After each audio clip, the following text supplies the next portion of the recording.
안녕하십니까. 저는 아인병원 외과에서 근무하고 있는 이효진입니다.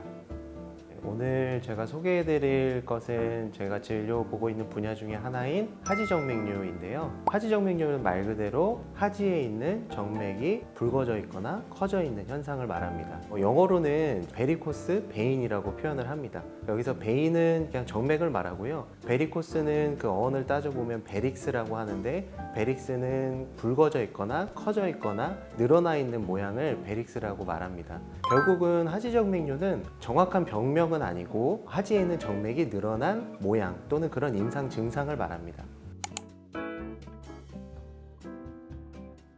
정확한 병명은 정맥 부전입니다. 좀 더 자세하게 말씀드리면 앞에 만성을 붙여서 만성 정맥 부전이라고 하는데요. 말 그대로 해석하면 만성, 오랫동안 정맥이 부전, 그러니까 기능이 온전하지 않다, 기능이 고장난 것을 말합니다. 그래서 이것을 다르게 정의를 내리면 우리 몸의 심장에서 혈액을 짜주게 되면 동맥을 통해서 내려갔다가 이제 정맥을 통해서 다시 심장으로 돌아오게 되는데요. 이 돌아오는 정맥 혈류가 뭔가 이상이 있는 모든 현상을 가리켜서 정맥 부전이라고 합니다. 그래서 정맥 부전은 다양한 임상 증상을 나타내는데요. 그 중에 하나가 저희가 하지정맥류라는 임상 증상으로 나타나는 거고요. 또 다르게는 모세혈관 확장증, 작은 실핏줄이 올라오는 그런 현상서부터 시작해서 부종, 피부 색소 침착, 좀 심하게는 피부 괴사와 궤양까지 이르는, 전반적으로 이런 현상을 아우르는 용어를 정맥 부전이라고 합니다.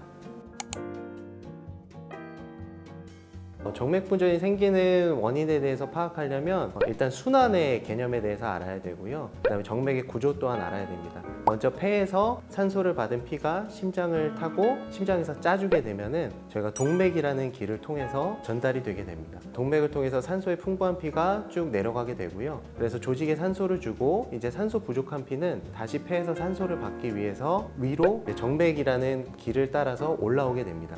심장에서 다시 폐로 가게 되고 폐에서 산소를 받아서 다시 이 심장을 통해서 공급하게 되는 이 전반적인 상태를 저희가 순환이라고 하는데요. 이제 다리의 혈관은 다른 혈관과 다른 특징이 있는데, 심장에서 짜주는 산소가 풍부한 피는 동맥을 타고 쭉 잘 내려가고 거기에 더해서 중력의 힘까지 받아서 더 잘 내려가게 됩니다. 그러나 조직에 산소를 주고 산소 부족한 피인 정맥이 올라오게 될 때에는 중력을 거스르고 올라와야 됩니다. 그것을 내려가지 못하게 막아주는 장치가 있습니다.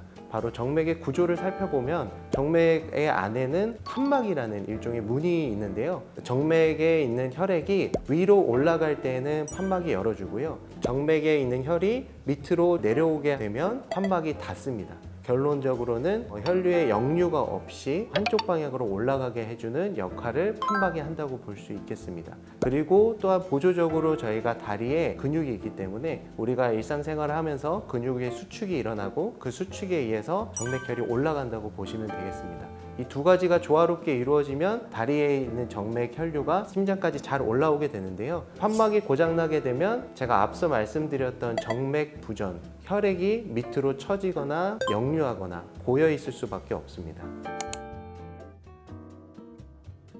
한 가지 요인을 딱 집어서 말씀드릴 수는 없고요. 다양한 요인 중에 일단 가족력이 있을 수 있고, 오래 서 있거나 고강도의 운동을 하시는 분들이 좀 더 잘 생긴다고 알려져 있고요. 또한 노인, 비만, 그리고 여성에서 잘 발생된다고 알려져 있습니다. 특히 여성과 남성을 비교해 보면 남성은 7명에서 8명 중에 1명 정도의 유병률을 보이는 반면에 여성은 3명에서 5명 정도 중에서 1명의 유병률을 보인다고 할 수 있습니다. 여자는 이제 임신을 하게 되면서 복압이 상승되고 골반 내에 있는 장기를 누르게 되기 때문에 다리에 있는 혈관 자체도 눌려지면서 하지정맥류가 더 잘 생긴다고 알려져 있고요. 또한 그 에스트로겐이라는 여성 호르몬이 혈관을 확장시키고 그 다음에 근육을 약화시키기 때문에 두 가지에 의해서 하지정맥류가 잘 발생된다고 알려져 있습니다.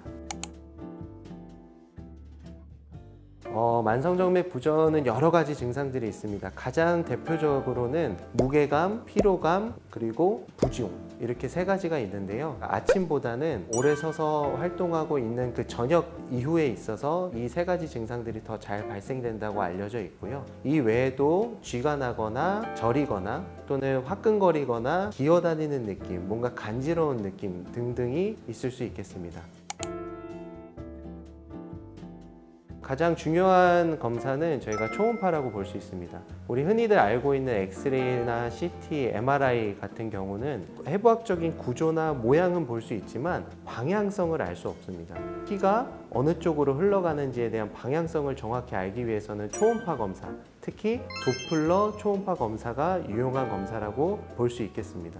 그래서 보통 저희가 환자분들을 검사하게 되면은 서서 검사를 하게 되고요. 선체로 환자분들의 다리를 누르게 되면 그 위에 있는 정맥 혈류가 밑으로 처지지 않고 계속 유지돼 있다가 눌렀던 다리를 떼게 됐을 때 위에 있는 혈류가 내려올 수밖에 없는데요. 그 내려오게 될 때 판막의 기능이 원활해서 잘 닫힌다고 하면은 그 밑으로 내려오는 혈류가 끊기게 될 겁니다. 그러나 판막이 고장나거나 판막의 기능이 온전치 않은 경우에 있어서는 혈액이 계속적으로 내려오는 그 파형을 우리가 측정할 수 있는 겁니다. 그리고 여기에 더해져서 저희 병원에서는 특별하게 적외선 체열 진단기라는 검사를 하고 있는데요. 보통 정맥의 내부에 있는 피의 온도 자체가 다른 체온에 비해서 좀 높기 때문에 정맥이 정체되어 있고 고여 있는 그 혈관이 다른 것보다 좀 더 빨갛게 보이는 것을 적외선 체열 진단기로 확인을 할 수 있습니다. 한눈에 두 다리의 모든 상태들을 파악할 수 있다는 점이 용이하고 또 수술 전과 후를 비교하는데도 용이합니다.